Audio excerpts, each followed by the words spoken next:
Akkam jirtu kabajamoota fi jaalatamtoota hordoftoota biiftuu Oroo bakkuma jirtanitti nageenyi keenya kan kabajaatiif kan jaalalaa isin haa ga'u isiniin jenne ittaan suraan oduu sa'a kana qabannee dhiyaannee jirra. Hanga dhuma sagantaa kanaatti nu wajji turaan affeerraa kenna kun biiftuu Oroodha keessanii jajjabeeffadha. Laayikii sheer godhuu hin dagatina. Kallattii mangara oduu amma qabadhetti isin dabarsa guutuu oduu wajjin isin wajjin kan turu ani Bariisoo Ganamooti guutuun oduu wal duraa duuban akka itti aanu kanatti isiniif dhiyaata. Muummichi ministeera Itoophiyaa Abiyyi Ahmed gara kibba Oromiyaa Gujii Booranaa imaluudhaan daawwannaa taasisee jira. Akkasumas eebba dirree xayyaaraa irratti argamuudhaan haasaa taasisee jira. Haasaa eebba dirree xayyaaraa haaraa irratti taasiseenis uummata Booranaa akkaan qeeqee jira. Qeeqni kunis kan hin eeggamne jechuudhaan qeeqa muummicha ministeeraa kana hedduun isaanii dura dhaabbatanii jiru. Muummichi ministeera Itoophiyaa Abiyyi Ahmed gara Gujii Booranaa imaluudhaan haasaa taasisee kanaan diinonni keenya nu qoqqooduu barbaadu jechuudhaan dubbatee jira. Diinonni keenya uummata Booranaa, uummata Gujii, uummata Arsii jechuudhaan adda nu babbaasuu barbaadu jechuudhaan kan dubbate yoo ta'u, uummata Booranaa, uummata Gujii, uummata Arsii jechuudhaan dubbatuun isaa kunis waa of keessaa qaba jechuudhaan hedduu yaada kan itti kennan yoo ta'u, itti aansuunis muummichi ministeera Itoophiyaa Abiyyi Ahmed uummata Booranaa irratti xiyyeeffatuun haasaa taasiseen uummanni Booranaa seeftineetii kennan wal fuudha jechuudhaan qeeqa cimaan uummata Booranaa qeeqee jira.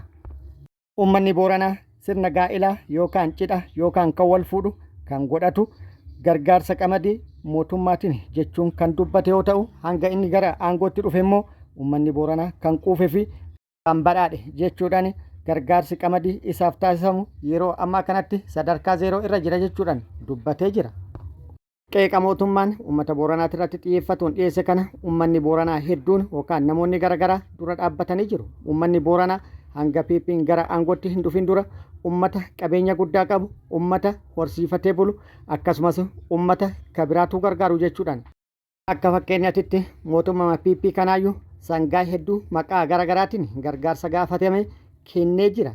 Uummanni Booranaa qabeenya hedduu qaba ture. Amma garuu keessattuu waggaa 8 kana uummanni Booranaa jijjiirama qilleensaatiin wal qabatee yeroo garaagaraatti rakkoo hamaaf saaxilamee ture. Mootummaan garuu akka nama hin dhaga'inii fi hin arginitti cal'isee ilaaluu filatee ture.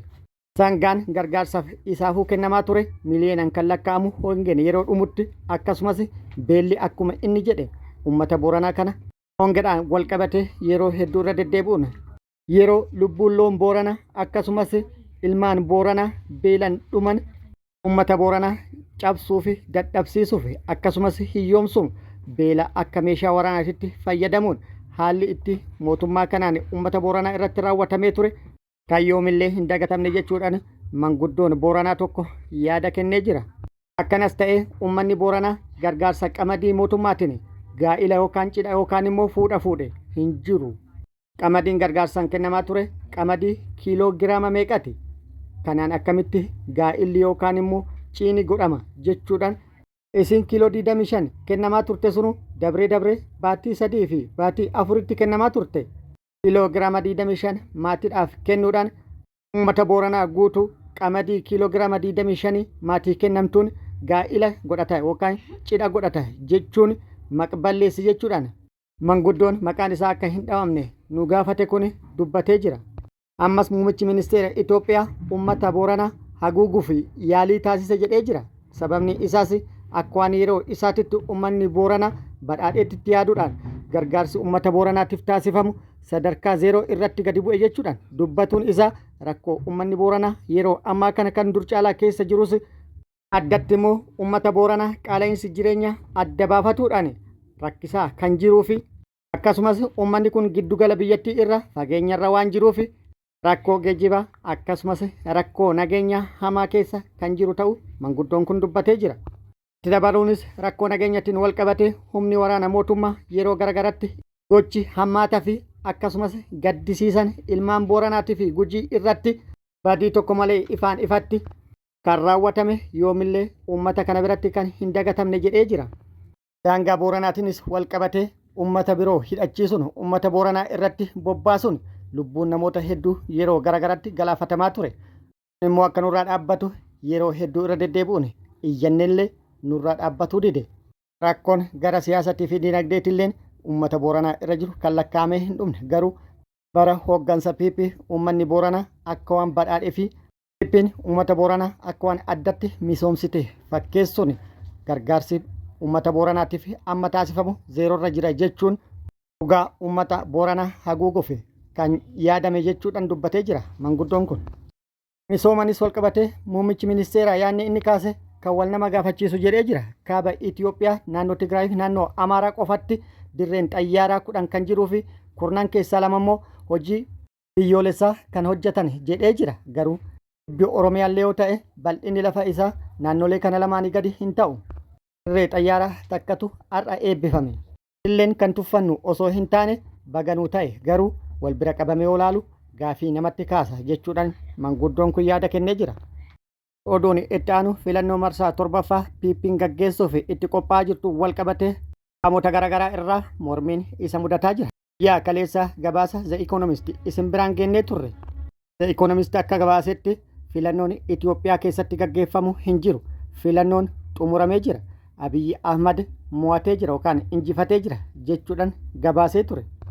Akkuma jirutti ta'e biyya keessatti filannoodhaan wal qabatuun bakkoota garaagaraatti mormiin isa mudataa jira. Guyyaa kaleessa bakka uummanni wal ga'etti mormiin guddaan dhageessifamee jira.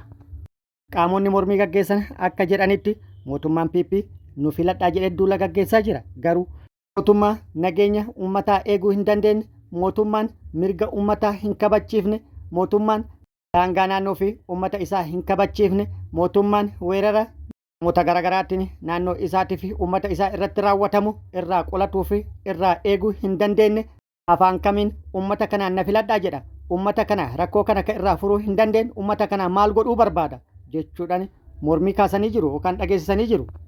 Viidiyoo gabaabduu tana waliin haa laallu. Mootummaa nagaa namaan eenyuun filaa hin danda'a. Nuti saalfachaa jirra isaa kanatti. Mootummaa kennaa, mootummaa naannoo Oromiyaatiin aggasee guddaadhaa gargaaruu qabna, obsuu qabna, wanni nu keessa ayyaana hin jiru. Gochi godhamu ammoo mootummaa kenna jennee kan kunuunfannu faallessee argamaa jira. Nuti kenna siin jenneerra sila, laakiin yoo ati rakkinna oolchuu hin dandeenye nama rakkinna kana to'achuu danda'u barbaadata namni.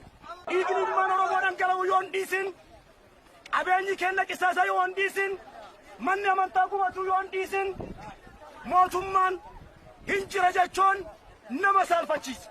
Yaadni viidiyoo kanarraa dhageeffattan kun yaada baay'ee ajaa'ibsiisadha.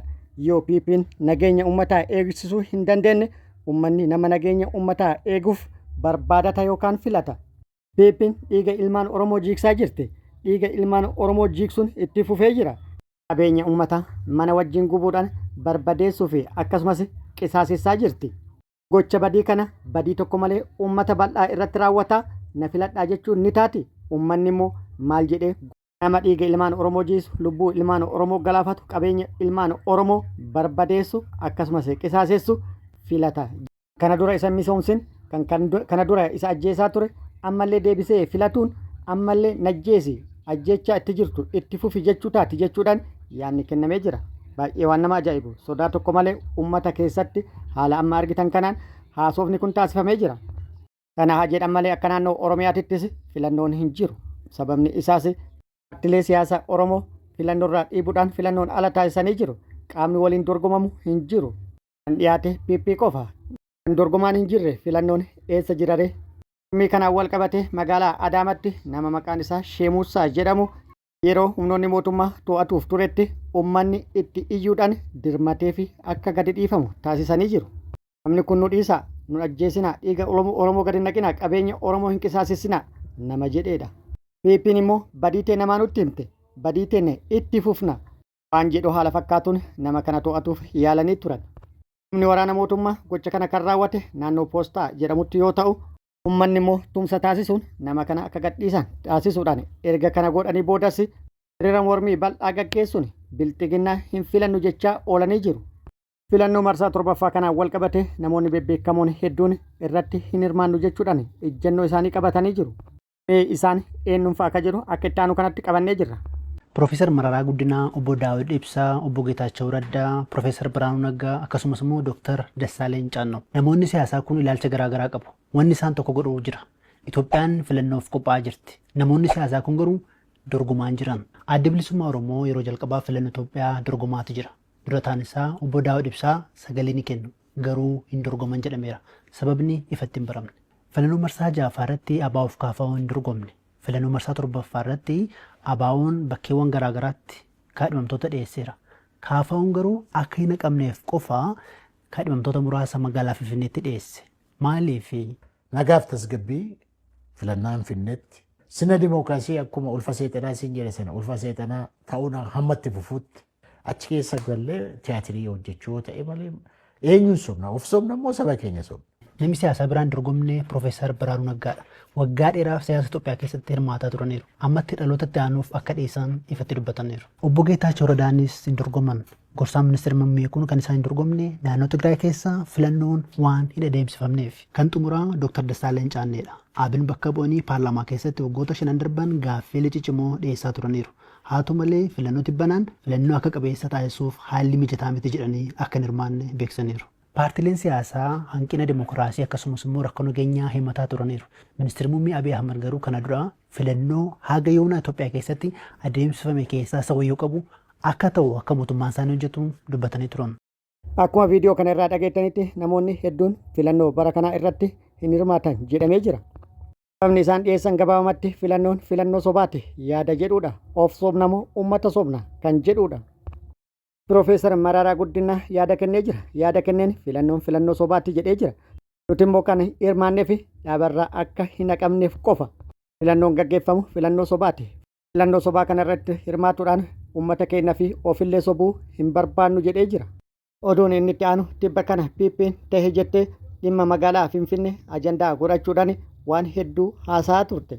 Magaalaan Finfinnee ta'ee nuti kan jedhuuf deebiin kenname ni yaadatama. Kana hordofee diinni uummata Oromoo magaalaa Finfinnee irraa dhiibuudhaaf yoo filannoo kan mo'atu taate naannoo Oromiyaallee kan diiguu fi kan balleessu magaalaa Finfinneellee naannoo kan tolchu ta'u dhaabdi siyaasaa jibbiinsa hamaa uummata Oromootii fi Oromiyaaf qabu karoora kana ibsee ture. Karoorri kun immoo kan dhiyaate qindoominaan akka ta'etti namoonni hedduun yaada kan kennaa turan. Dhimma magaalaa Finfinneetiin fi naannoo Oromiyaatti wal qabate sarara diimaa uummata Oromooti jechuudhaan hedduunis akeekkachiisanii jiru. Dhimma magaalaa Finfinneetiin wal qabate gaazexeessituu Aslii Galgaloo kantiibaa magaalaa Finfinnee aadde Adaanech Abeebee wajjin haasaa gabaabaa taasiftee jirti. Mee waliin haa laallu. Magaalaan Finfinnee Oromiyaan marfamee jira. Akka heera mootummaa Itoophiyaatti ammoo Oromiyaan magaalaa Finfinnee irraa faayidaa addaa qabdi. Suniin aga ammaa hojiirra oolee jira. Seeraan faayidaan addaa tokko lama sadii afur kana jedhamee ifatti kaa'ame lakkoofsa saniin akka deebi'u miti kan taane. Garuu maal jechuu akka ta'e nuu gala. Amma gara mariitti galee ifatti mirga waan ta'eef mirgi suni tokko lama jedhamee irratti walii galame hojiirra ooluu qaba. Haa ta'u immoo akka kaleessasa wal dhiibuun hin jiru. Wal dhiibuun hin jiru. Uummanni daangaa kanarra jiru bishaan akka argatu bishaan hoggaa magaalaa Finfinnee hojjennu bishaan hojjennee jirra jechuudha. Hoggaa daandii magaalaa Finfinnee isaanii akka durii san daangarra gooneen dhaabnu jechuudha. Amma karaa Yaxxeenaa gara Sabbataatti kan jedhu olaalte achi ceenettis kan daandii kana hojjechaa jiru. Horsiisa horiitiif jiddugala kiliinika gurguddaa hospitaala uummataaf illee karaa piroojeektii garbiitiin yoo deemte hojjennee xumurree tajaajilaaf bana akka ta'u kenninee jirra jechuudha. Akkuma viidiyoo irraa argitanitti Aslii Galgaloo dhimma faayidaa addaa magaalaa Finfinnee irraa naannoon Oromiyaa argatuu qabuun wal qabsiifte gaafii gaafattee fi aadde Adaanech Abeebee faayidaan addaa naannoon Oromiyaa magaalaa Finfinnee irraa argatuu qaba jedhame tokko lama sadi jedhame kaa'amee akkasitti deebi'u osoo hin taane hedduudha jetti. Akkasumas gaafii kana deebisuuf maritti galamee jira jetti. PP'n waggaa 8tiif aangoorra jira. Waggaa 8 kana muruu dhimma faayidaa addaa magaalaa Finfinnee irraa naannoon Oromiyaa argatuu qabu akkamitti mari'atuu dadhabe. Ittiin maritti galamee jira jetti. Garuu paartimaan isaanii duulana filadhaa irratti abbummaa magaalaa Finfinneetiin wal qabate gaafii ka'eef magaalaan Finfinnee magaalaa guddoo Oromiyaati miti jechuudhaan haasaa taasisee ture. Gaafiif deebii duulana filadhaa irratti gaggeeffamaa ture irratti paartima isaanii ta'anii paartima bilxiginnaa ta'anii yaadni isaaniitu yookaan miseensota isaaniitu garagara dhuguma gaafii faayidaa addaa naannoon Oromiyaa magaalaa Finfinnee irraa qabu deebisuuf qophiidha. Uummata foggoruudha. Yoo dhuguma gaafii kana deebisuuf yaada qabaatan immoo magaalaan Finfinnee ta Oromiyaati miti jechuudhaan mormii gaggeessu maaliif barbaachise? Kabajamoota fi jaalatamtoota hordoftoota biiftuu Oroo oduun ammaaf qabadhe kanaan gammaa kana guutuu oduu wajjin isin wajjin kan ture ani Bariisoo Ganamooti hanga yeroo itti aanutti deebinee wal agarrutti nageenyi rabbi isiniif haa baay'atu nagatti nu tura.